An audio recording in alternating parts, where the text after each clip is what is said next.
जब मेरा पति रोज ऑफिस जाता तो जाने से पहले मुझे एक लाल रंग की साड़ी देकर कहता, आज शाम को मेरे ऑफिस से आने से पहले इसे पहन लेना और अच्छे से तैयार होकर बैठना। आज हमारे यहाँ बहुत खास मेहमान आ रहे हैं। मैं साड़ी ले लेती और शाम को तैयार होने लगती। लेकिन जैसे ही मैं तैयार होती, हमारा नौकर मुझसे कहता, दीदी भगवान के वास्ते यह साड़ी मत पहनना, वरना बुरा हो जाएगा। तुम नहीं जानती कि सारी रात तुम्हारे साथ यहाँ क्या खेल खेला जाता है। आज तुम ये साड़ी मुझे दे दो, मैं इसे पहनकर तुम्हारी जगह बैठूंगा और तुम चुपचाप सब कुछ देख लेना, फिर तुम्हें मेरी बात पर भरोसा हो जाएगा। मुझे नौकर की बातें झूठी लगती थीं, क्योंकि साड़ी पहनने के बाद मुझे कुछ भी याद नहीं रहता था। लेकिन उस दिन उसने बहुत जिद की और मुझसे हाथ जोड़कर विनती करने लगा। उसकी हालत देखकर मैंने साड़ी उसे दे दी।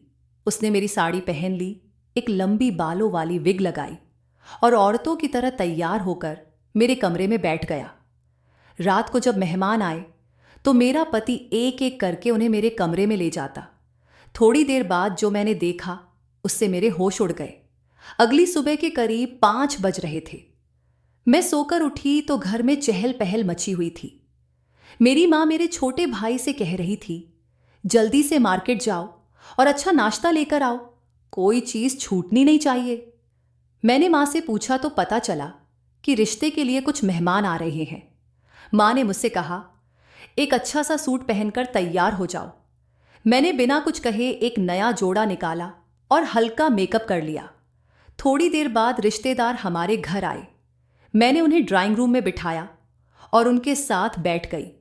उन्होंने मुझसे चाय बनाने को कहा। घबराहट की वजह से मेरे हाथ पैर कांप रहे थे, लेकिन मैंने चाय बना ली। मां के इशारे पर मैंने चाय की ट्रे लेकर उनके सामने रख दी। उनमें से एक महिला मुझे ध्यान से देख रही थी। तभी मुझे समझ आ गया कि उन्हें मैं पसंद आ गई हूं। अगले दिन उन लोगों ने फोन करके हां कर दी। मैं भगवान का शुक्रिया अदा करती रही। मेरी सगाई रितेश से हो गई और शादी की तारीख 2 महीने बाद तय हुई। इन 2 महीनों में मेरी रितेश से फोन पर थोड़ी बहुत बात होती थी। वह मुझसे मेरी तस्वीर मांगते, लेकिन मैं उन्हें टाल देती। आखिरकार वह दिन आ गया जब मैं रितेश की दुल्हन बनकर उनके घर चली गई। शादी की रात जब उन्होंने मेरा घूंघट उठाया तो उन्होंने मेरी बहुत तारीफ की। मेरा हाथ पकड़कर बोले, तुम जानती हो मैं तुमसे कितनी मोहब्बत करता हूं। पहली बार जब मैंने तुम्हें देखा, उसी वक्त सोच लिया था कि मेरी दुल्हन बनने के लिए तुमसे बेहतर कोई नहीं हो सकती। रितेश ने मुझसे वादा किया कि वह मेरी हर खुशी का ध्यान रखेंगे। उन्होंने कहा, घर के काम के लिए नौकर हैं, तुम्हें कोई काम करने की जरूरत नहीं, तुम बस मेरी खुशियों का ख्याल रखना। उनकी बातें सुनकर मुझे बहुत अच्छा लगा। शादी के बाद रितेश हर रोज ऑफिस से आते तो मेरे लिए कोई ना कोई गिफ्ट लेकर आते। उनकी मोहब्बत से मेरी जिंदगी बदल गई। जब मैं मायके जाती तो दोस्त और पड़ोसी कहते, तुम्हारी तो लॉटरी लग गई, ऐसा प्यार करने वाला पति हर किसी को नहीं मिलता। हमारी शादी को 4 महीने हो गए थे। एक दिन रितेश ने बताया कि उन्हें ऑफिस के काम से दूसरे शहर जाना होगा। उन्होंने कहा, मैं तुम्हें मायके छोड़ देता हूं और 20 दिन बाद वापस आकर ले जाऊंगा। रितेश ने शाम को मुझे मायके छोड़ा और एयरपोर्ट के लिए निकल गए। 20 दिन बाद वह वापस आए और मुझे घर ले गए, लेकिन इस बार वह बिल्कुल बदले बदले लग रहे थे। अब उनकी आंखों में वह मोहब्बत नहीं दिखती थी। वह मुझसे बहुत कम बात करने लगे। जब मैं उनसे शिकायत करती तो वह कहते, ऑफिस का काम बहुत ज्यादा है, तुम्हें थोड़ा समझना पड़ेगा। मैं उनसे कहती, मुझे चीजों की नहीं, आपकी जरूरत है। लेकिन वह मेरी बात को नजरअंदाज कर देते। मैं घर में अकेली बोर होती रहती थी, इसलिए मैंने सोचा कि घर का काम खुद करने लगूं ताकि वक्त कट सके। लेकिन जब मैंने काम शुरू किया तो थककर चूर हो गई। आखिरकार मैंने रितेश से कहा, घर के काम के लिए फिर से नौकरानी रख लीजिए, मुझसे यह सब नहीं हो पा रहा। लेकिन रितेश ने कहा, अब हमें नौकर की कोई जरूरत नहीं है, वैसे भी घर में कौन है, सिर्फ तुम और मैं, 2 लोगों का खाना बनाना कोई बड़ी बात नहीं है। और ये बात नहीं है। यह सुनकर मैं हैरान रह गई, क्योंकि वही रितेश जो मुझे हमेशा सजने संवरने की बात करते थे और कहते थे कि मुझे किसी काम को हाथ लगाने की ज़रूरत नहीं है, आज नौकरों की सैलरी पर बहस कर रहे थे। उनका ये रवैया देखकर मेरा दिल टूट गया, लेकिन मैंने कुछ नहीं कहा। अगले दिन जब रितेश ऑफिस से घर लौटे तो वह बहुत खुश लग रहे थे। मैंने उनसे पूछा, आज आप इतने खुश क्यों हैं?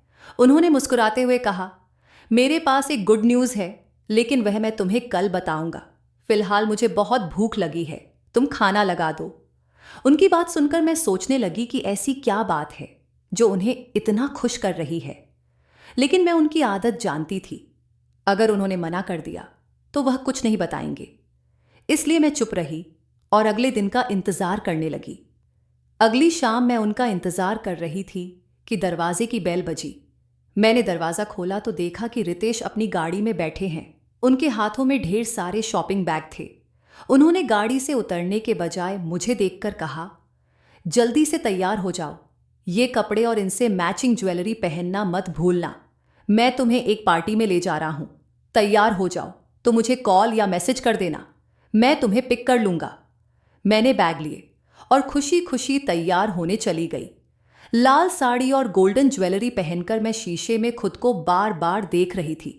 मुझे खुद पर यकीन नहीं हो रहा था कि मैं इतनी खूबसूरत लग सकती हूं। जब मैं पूरी तरह तैयार हो गई तो फिर से दरवाजे की बेल बजी। मुझे समझ आ गया कि रितेश ही होंगे। मैंने जल्दी से बाल खोले, घर को लॉक किया और रितेश के साथ गाड़ी में बैठ गई। रितेश भी आज बहुत अच्छे से तैयार हुए थे। गाड़ी में हल्का म्यूजिक चल रहा था और उनका मूड बहुत अच्छा था, बहुत अच्छा था। वह मुझसे मजाक कर रहे थे और कह रहे थे, जहां हम जा रहे हैं वहां बहुत बड़े बड़े लोग होंगे, तुम्हें सबसे हंसते हंसते मिलना है। अगर इंसान अपनी बातों से दूसरों को इम्प्रेस कर ले तो बहुत फायदे होते हैं। थोड़ी देर में हमारी गाड़ी एक बड़े होटल के सामने रुकी। रितेश ने गाड़ी से उतरकर मेरा हाथ थामा और दरवाज़ा खोला, जैसे मैं कोई राजकुमारी हूं। होटल के अंदर का माहौल बहुत शानदार था। हर तरफ रोशनी थी और एक बड़ा सा हॉल खूबसूरती से सजाया गया था। वहां कई ऑफिसर और उनकी पत्नियां मौजूद थीं।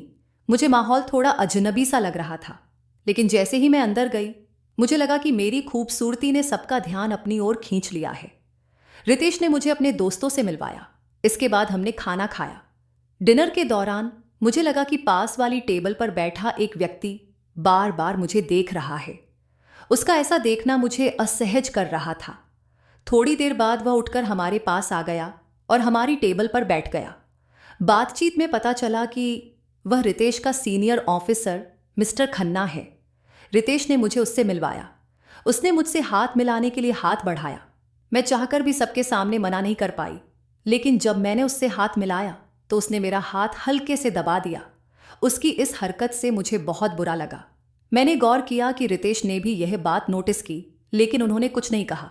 उनकी चुप्पी से मुझे हैरानी हो रही थी। वह कैसे इस हरकत को सहन कर सकते थे?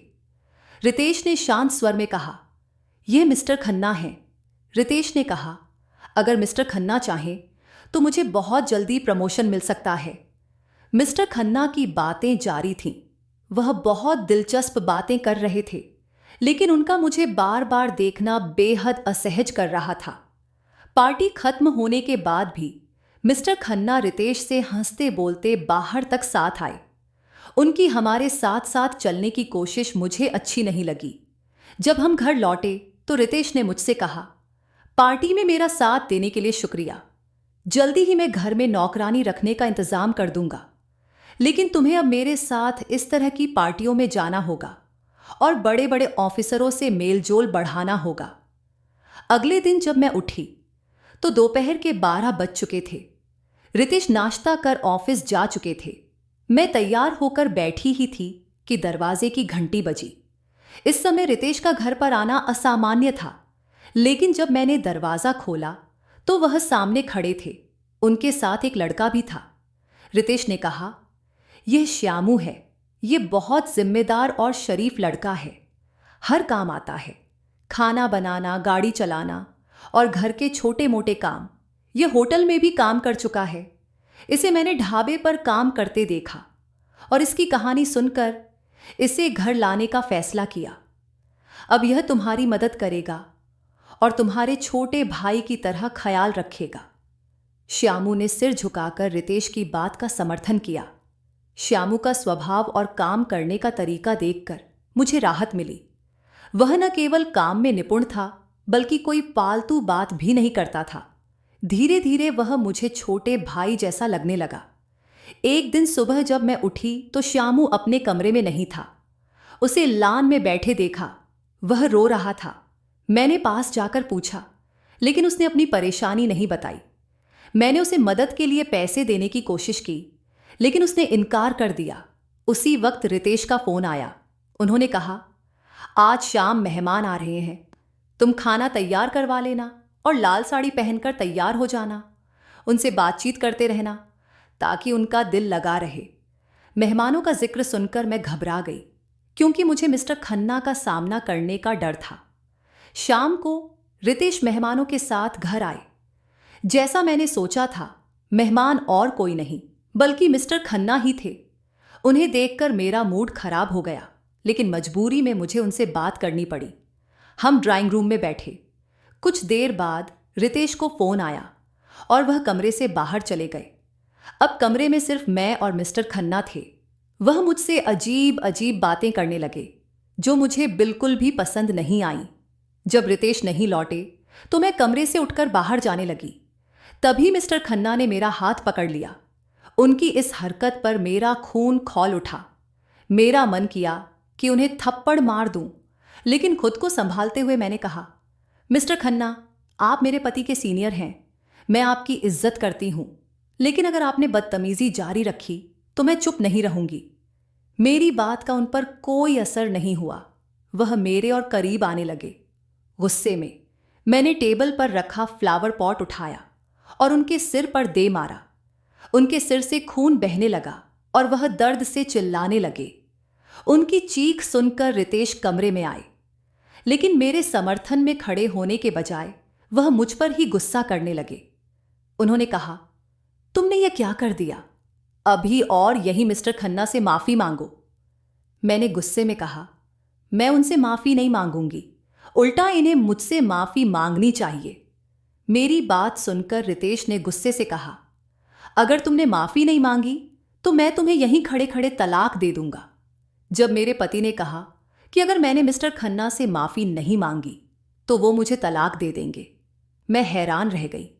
क्या कोई इंसान अपनी पत्नी की इज्जत से ज्यादा अपने दोस्त को अहमियत दे सकता है? मैंने तय कर लिया कि माफी मांगने का तो सवाल ही नहीं उठता। रितेश ने सोचा था कि मैं उनकी धमकी से डर जाऊंगी और माफी मांग लूंगी, लेकिन मैंने उनकी बात को ठुकरा दिया। फिर उन्होंने गुस्से में कहा, तुम तलाक के कागज का इंतजार करो। उनकी बातें सुनकर मैं स्तब्ध रह गई। ये वही इंसान था जो कभी मुझसे प्यार का दावा करता था। मिस्टर खन्ना, जो सब कुछ देखकर मुस्कुरा रहे थे, घर से चले गए। रितेश भी उनके पीछे पीछे गए। थोड़ी देर बाद जब वो लौटे तो ऐसा बर्ताव कर रहे थे जैसे कुछ हुआ ही न हो, लेकिन मैं टूट चुकी थी। मैंने अपना सामान बांधना शुरू किया और घर छोड़ने की तैयारी की। तभी रितेश ने मुझे कमरे में बंद कर दिया। मैंने बहुत कोशिश की, लेकिन दरवाज़ा नहीं खुला। थोड़ी देर बाद वो अंदर आए और बोले, जो कुछ मैंने गुस्से में कहा उसे भूल जाओ। अगर तुमने घर छोड़ने की कोशिश की तो अंजाम अच्छा नहीं होगा। तुम मेरे ऑफिसर को खुश करोगी और यही तुम्हारा फर्ज है। उनकी ऐसी बातें सुनकर मेरे पैरों तले जमीन खिसक गई। मैंने कभी सोचा भी नहीं था कि वो इतनी नीच हरकत कर सकते हैं। श्यामू, जो हमारे घर का नौकर था, ये सब कुछ जान चुका था। अगले दिन जब रितेश ऑफिस चले गए तो मैंने श्यामू से मदद की गुहार लगाई। मैंने उसे अपने परिवार की दुहाई दी। वह बोला, दीदी आप फिक्र मत करो, आपकी इज्जत की जिम्मेदारी अब मेरी है। कोई भी आपकी तरफ आंख उठाकर नहीं देखेगा। श्यामू ने बताया कि रितेश ने अपने ऑफिसर को घर बुलाने की योजना बनाई है। यह सुनकर मैं पूरी रात रोती रही। अगले दिन श्यामू मेरे पास आया और बोला, दीदी मुझे आपकी एक साड़ी चाहिए। मैंने उसे साड़ी दी और उसने उसे पहन लिया। साड़ी बांधने के बाद वह पूरी तरह औरत जैसा लग रहा था। उसने कहा, अब आप मेरे कमरे में जाइए और वहां से मत निकलना। शाम को रितेश अपने ऑफिसर मिस्टर खन्ना के साथ घर आए। कुछ देर बाद खन्ना मेरे कमरे में आए, लेकिन वहां श्यामू साड़ी पहने उनकी राह देख रहा था। अचानक मेरे कमरे से चीखने की आवाजें आने लगी। जब मैंने दरवाजा खोला तो देखा कि श्यामू और उसके दोस्त ने खन्ना को बुरी तरह पीटा। मैंने श्यामू को रोकने की कोशिश की, लेकिन वह नहीं रुका।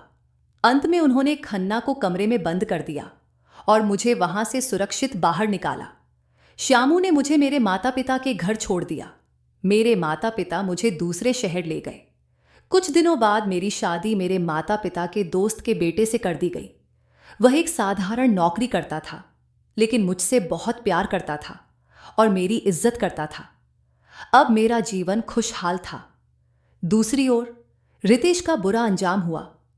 उनके बॉस ने उन पर धोखाधड़ी का केस किया और उन्हें जेल भिजवा दिया। उनकी सारी संपत्ति जब्त हो गई। भगवान किसी को ऐसा पति न दे जो अपनी पत्नी की इज्जत को दांव पर लगाकर खुद को ऊंचा दिखाना चाहता हो। अगर आपको यह कहानी पसंद आई हो तो इसे लाइक करें, चैनल को सब्सक्राइब करें और नोटिफिकेशन ऑन करें। धन्यवाद।